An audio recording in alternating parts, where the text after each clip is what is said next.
দর্শক, এই মুহূর্তে সিরাজগঞ্জের নদ নদীর পরিস্থিতি জানবো। সেখান থেকে পরিস্থিতি নিয়ে জানাতে যুক্ত হচ্ছেন সহকর্মী হীরক গুণ।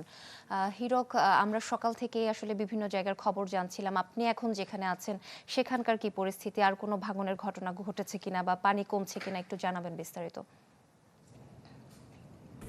আমাদের উঠে দাঁড়াতে হবে। স্পিড সকল অন্যায়ের বিরুদ্ধে রুখে দাঁড়ানোর এনার্জি পার্টনার। আসলে আমি সিরাজগঞ্জে কিন্তু যমুনা নদীর পানি সেটি বৃদ্ধি অব্যাহত রয়েছে, তবে এখনও যমুনা নদীর পানি কিন্তু বিপদসীমার নিচ দিয়েই প্রবাহিত হচ্ছে। তবে এবছর যেটি দেখেছি যে বর্ষা মৌসুমের শুরুতেই সিরাজগঞ্জ সদর, কাজীপুর এবং চৌহালি উপজেলার বিভিন্ন স্থানে কিন্তু নদী ভাঙন শুরু হয়। তবে বেশ কয়েকটি স্থানে কিন্তু পানি উন্নয়ন বোর্ডের পক্ষ থেকে তারা বালিভর্তি জিও ব্যাগ নিক্ষেপ করে ভাঙন কিছুটা রোধ করেছে।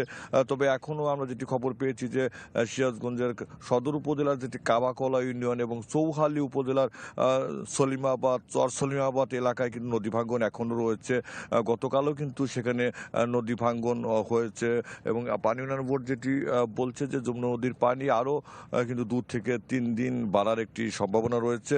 তবে তারা যেটি বলছে যে পানি বাড়লেও বড় ধরনের বন্যার কিন্তু পূর্বাভাস তারা নেই, এমন কথা পানি উন্নয়ন বোর্ড বলছে। তবে আমরা যে স্থানটিতে রয়েছি সেটি সিরাজগঞ্জ শহর রক্ষা বাঁধ এলাকা। আমরা সকাল থেকে দেখেছি যে এই বাঁধ এলাকায় কি পানি উন্নয়ন বোর্ডের পক্ষ থেকে তারা এই যমুনা নদীর হাট পয়েন্ট এলাকায় একটি ম্যাথমেটিক সার্ভে করছে।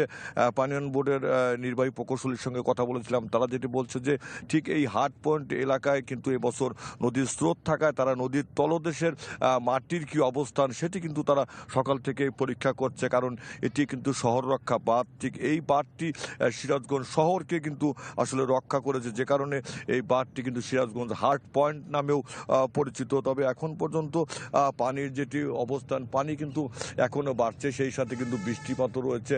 তবে পানি উন্নয়ন বোর্ডের পক্ষ থেকে বলা হচ্ছে যে 2-3 দিন পানি বাড়ার পর থেকে আবারও পানি কমতে শুরু করবে। সোহেলি। জি হীরক, ধন্যবাদ আপনাকে। দর্শক, সিরাজগঞ্জ থেকে সেখানকার নদ নদীর খবর জানাচ্ছিলেন সহকর্মী হীরক গুণ।